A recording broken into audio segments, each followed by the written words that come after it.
Hey, Rick, got a question about the secrecy and security on the set of this movie. Now, at what point did you sit down with George Lucas and talk about how do we keep a lid on plot elements? Day one.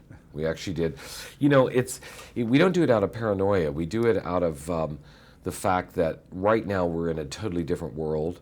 And I think this is probably the first tentpole or big event movie that's been made where the internet has finally converged to a level where it is insane now. You can have a young kid write a review of the movie before he's even seen the movie, and 10 million people can see it or read it in the space of a week.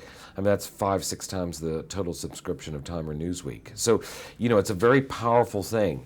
And there are so many complex issues in terms of personal copyright law, of what we own and what somebody can actually take and use it on their own films or in books. And we also have a big thing with, people trying to sell props and things that they get off the internet.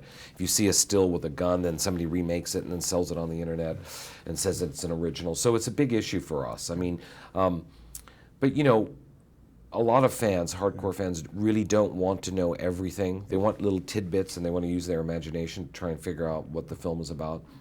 So it's another reason why we keep a close lid on everything. Well, give me an example of some of the security measures on the set to keep people who wanted to sneak on off. Like were there security badges? What kinds of things did you do? We did have security badges, but basically we found an old Rolls-Royce factory just outside of London. And it was something that I took a long-term lease on. And we owned it for all practical purposes. So we knew if you're working at a traditional studio, there's lots of films being made and people can come into the lot, and you don't really have the opportunity to control that as well as you do if you have your own place.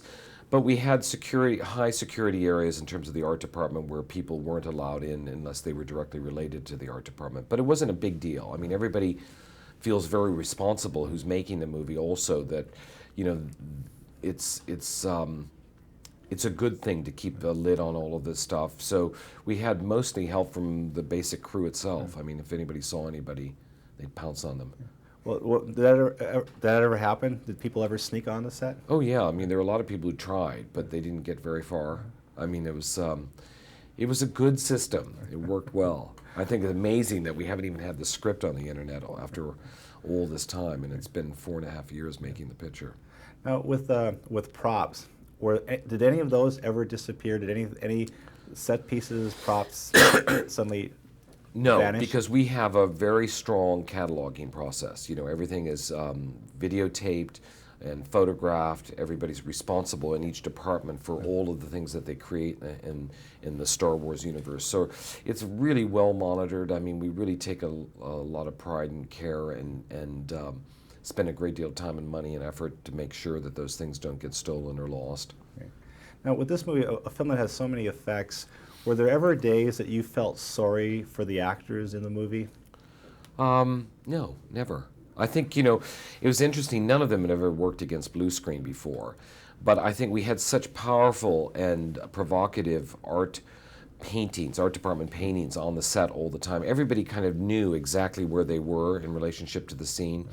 And in terms of all the digital characters, we had everybody who was actually doing the voice there on the set, interacting with the actors and rehearsing with them. So they always knew where this digital character was going to be within the context of a frame. It's hard, but all of our actors are such professionals that they get into it, and they also understand this is going to be a new way in which people continue to act on these kind of films. So it was good experience for them. Okay. And last question. Understand there was a big rainstorm that kind of interrupted filming at the very beginning. I understand that you helped commandeer part of the local militia to deal with that. Well, we were very lucky because the Tunisian army was doing maneuvers just outside of Tozeur, this small little town that we were shooting in, and they were fantastic. They came in and helped rebuild our base camp, helped find us all, rebuild our engines and our pod racers. So it was actually a fun thing. I mean, everybody enjoyed the experience. I mean, it was insane. It was very, very hot. We had 3 shifts working 24 hours a day, but we never lost a day of shooting. So that was the challenge and the fun of it. Let me just slide this in real quick. Like, how did you get the Army to cooperate? I made them offer they couldn't refuse. No, they were just fantastic. They were so helpful, and they had a lot of pride in the fact that we were actually there. And the people in Tunisia are so wonderful and so open, and the idea of having this film crew in the middle of absolutely nowhere was a real honor for them. And you know, it was just great. It was, and since the original film had been shot also very nearby, it was a big deal for them. So it was amazing to still see people walking through the streets wearing 20-year-old Star Wars T-shirts. Just fantastic.